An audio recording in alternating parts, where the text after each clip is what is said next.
గణేశాయ నమః. శ్రీ సరస్వతి నమః. శ్రీ గురుభ్యో నమః.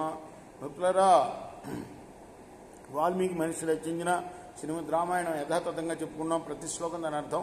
ఇందులో భాగంగా నిన్నటి వరకు మనం బాల యుద్ధారణ్య కిష్కింద సుందర యుద్ధకాండలు పూర్తి చేసాం. ఉత్తరకాండలో కూడా మనం 43 సర్గలు పూర్తి చేశాం నిన్నటి వరకు. ఈ రోజున 44వ సర్గను ప్రారంభం చేద్దాం. ప్రారంభించే ముందు వాల్మీకి మహర్షిని ప్రార్థన చేసుకుందాం. పూజంతం రామ రామేతి మధురం మధురాక్షరము ఆరోగ్య కవితా శాఖాం వందే వాల్మీకి కోకిలం అంజనానందనం వీరం జానకీ శోకనాశనం కపీశమక్షంతార వందే లంకా భయంకరం సదా నింబవృక్షస్య మూలాదివాస సుధాశ్రావిణం తిక్తమప్యప్రియంతం తరుం కల్పవృక్షాదికం సాధయంతం నమామీశ్వరం సద్గురుం సాయినాథ్. సమర్థ గురు సాయినాథ్ महाराज की जय.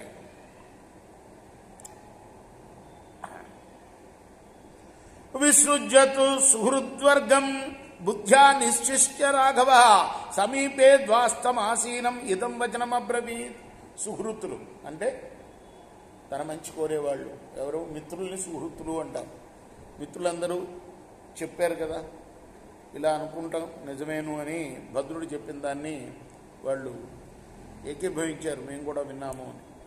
అప్పుడు దగ్గరగా నిల్చున్న ద్వారపాలకుడితోటి రాముడు అంటున్నాడు, శీఘ్రమానయ సౌమిత్రిం లక్ష్మణం శుభలక్షణం భరతంచ మహాభాగం శత్రుఘ్నం అపరాజితం. సుమిత్రాపుత్రుడైన లక్ష్మణుణ్ణి, అలానే మహాభాగ్యవంతుడైన భరతుణ్ణి, పరాజయం ఎప్పుడు ఎరుగని శత్రుఘ్నుణ్ణి శీఘ్రమే తీసుకుని రావాల్సింది అని ద్వారపాలకుడిని ఆజ్ఞాపించాడు.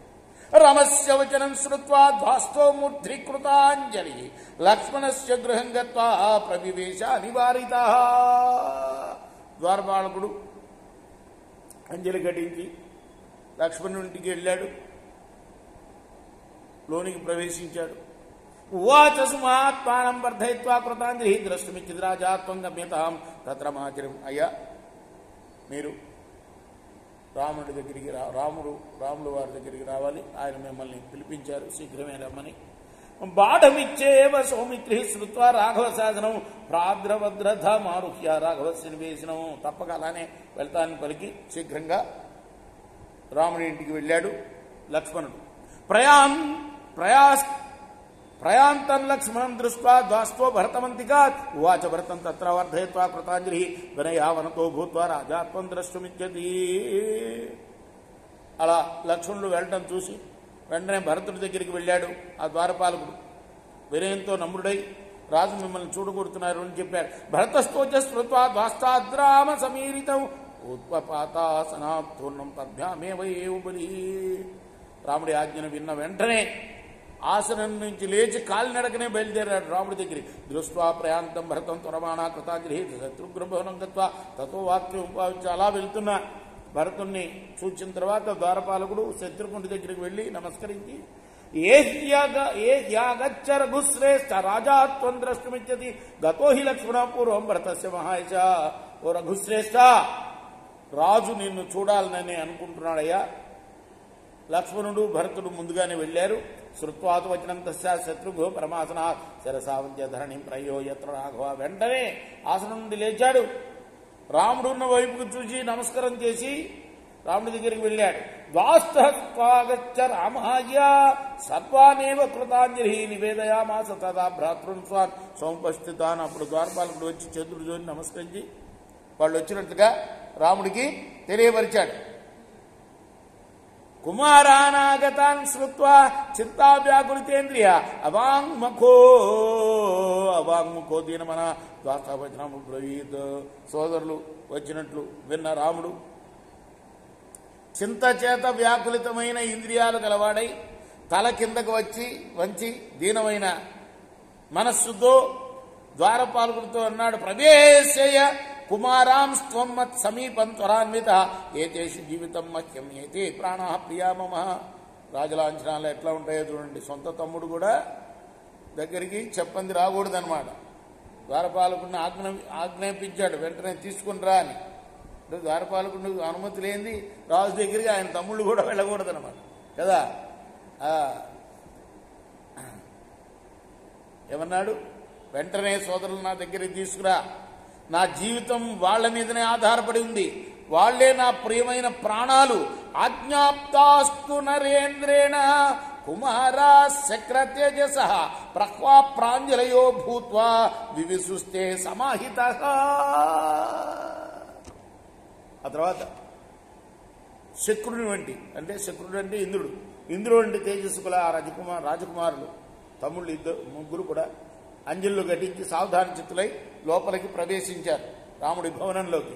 కేతు దృష్ట్వా ముఖంతస్య సగ్రహం శశినం యథా సంధ్యాగమితవాదిత్యం ప్రభయా పరివర్జితం భాష్మ పుణ్యేచనైనే దృష్ట్వా రామస్య ధీమతా హతశోభం యథా పద్మం ముఖం వీక్ష తస్య తే తతోభివాజ్య త్వరిత పాదో రామస్య మూర్ధవి తస్తు సమాహిత సర్వే రామస్త్వశ్రూణ్య వర్తయత్.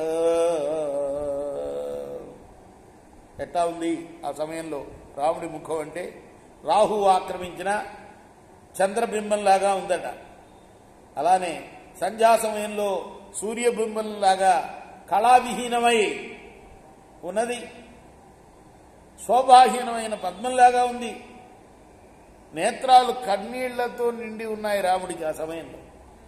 అట్టి స్థితిలో ఉన్న రాముని చూచి తొందరగా వెళ్ళి శిరసాభివందనం చేసి అంటే సాష్టాంగ నమస్కారం చేసి సావధాన చిత్తులై నిలబడ్డారు. రాముడు కన్నీళ్లు కారుస్తూనే ఉన్నాడు. తాన్ పరిష్వజ్య బాహుభ్యాం ఉద్ధాప్యతి మహాబల అననే శ్వాసే చుక్వా తతో వాక్యం జగాద. రాముడు వాళ్ళని లేవదీశాడు, బాహువులతో కౌగిలించుకున్నాడు, ఆసనాల మీద కూర్చోమని చెప్పి భవంతో మమ సర్వస్వం భవంతో మమ జీవితం భవద్భిశ్య కృతం రాజ్యం పాలయామి నరేశ్వరా నరేశ్వరాహ, ఓ నరుల ప్రభువులారా అని సంబోధిస్తూ మీరే నా జీవితం, మీరిచ్చిన రాజ్యాన్ని నేను పరిపాలిస్తున్నాను. భవంతః కృత శాస్త్రార్థ బుద్ధ్యాచ పరినిష్ఠిత. మనం చెప్పుకున్నాం తపస్సు అంటే ఏమిటయ్యా అంటే త్యాగము ప్లస్ ఏమిటి రెండోది ఏంటి వినయము. ఇవేట తపస్సు అంటే. ముక్కు మూసుకొని కూర్చున్నవే తపస్సు కాదు. మామూలుగా సన్యాసం పుచ్చుకున్న వాళ్ళు ముక్కు మూసుకొని కూర్చొని చేస్తారు, అది వేరే విషయం. గృహస్థులు కూడా తపస్సు చేయడం అంటే ఏమిటంటే త్యాగ నిరతి ఉండాలి, రెండవది వినయం ఉండాలి. ఎంత వినయం చూడండి రాముడు. మీ వల్లనే నేను రాజ్యాన్ని సంపాదించుకున్నాను, ఈ రాజ్యాన్ని వెళ్తున్నాను, ఓ రాజులారా అని సంబోధిస్తున్నాడు తమ్ముళ్ళని. మీరు బాగా శాస్త్ర విషయాలు తెలిసిన వాళ్ళు, మంచి బుద్ధి గలవాళ్ళు, మీరందరూ కలిసి నా కార్యాన్ని నిర్ణయించాలి. తథావతి కాకుత్సే అవధాన ప్రాయణ ఉద్యుగ్ర మనసా సర్వే కిన్ను రాజాభిదాస్యతి. ఈ విధంగా మాట్లాడుతుండగానే ఆలోచనలు మునిగిపోయారు. ఏదో కొంప మునిగే విషయం ఏదో వచ్చేసింది అని అనుకున్నారు తమ్ముళ్ళు. మనసులో దిగులు పడ్డారు. ఈ చార్సే శ్రీమద్ రామాయణే అది కావ్య ఉత్తరకాండే 44 సర్గా, చాలా చిన్న సర్గా, 21 శ్లోకాలే ఉన్నాయి, ముగించేశాడు. ఈ సర్గను ఎందుకో ఇక్కడ వాల్మీకి. రేపు చెప్పుకుందాం విషయం. కృష్ణార్పణమస్తు.